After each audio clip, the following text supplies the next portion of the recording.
Alors, je suis tombé sur Radio Courtoisie ce matin et il y avait une émission consacrée à Marco Staccarzi. Et on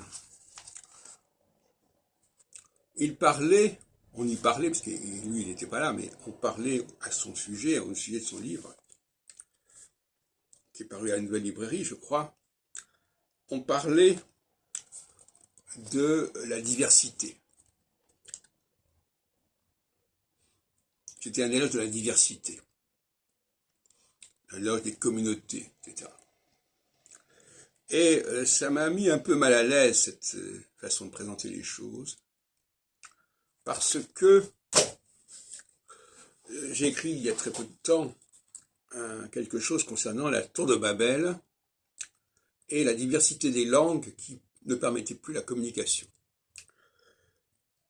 Donc, le passage de l'unité à la diversité fait problème. Donc, quand on nous fait un éloge de la diversité, ça me rend un peu perplexe. Alors, je n'ai pas encore trouvé la parade, je n'ai pas encore trouvé la réponse, mais je voulais quand même dire que c'était un sujet. Au nom de la diversité, on va remettre en question l'unité. C'est-à-dire qu'au nom de l'horizontalité, on va remettre en question la verticalité en réalité. La verticalité, c'est la tour qui se dresse, et la diversité, la horizontalité, c'est la diversité, la multiplication des langues pour que les gens ne puissent plus s'unir et se comprendre. Alors ce point-là n'a pas été abordé apparemment dans cette émission. Il faudrait relire l'ouvrage de cet Italien, Staccarzi.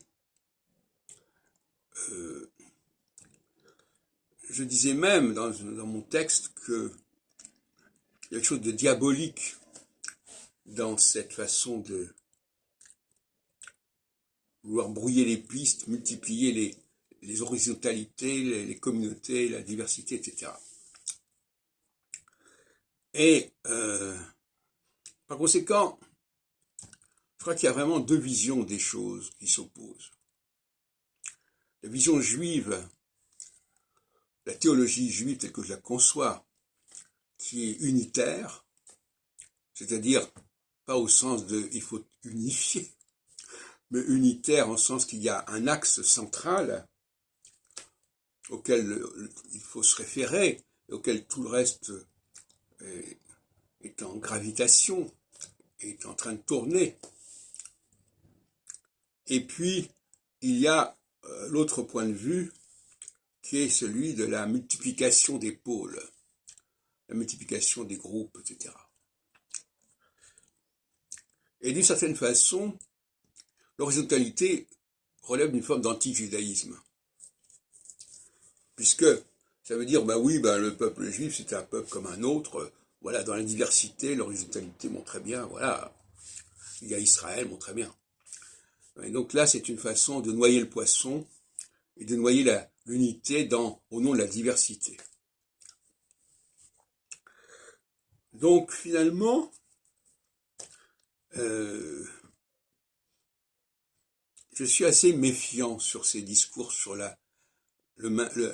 respect de la diversité, mais en même temps, je sais qu'il y a une cyclicité.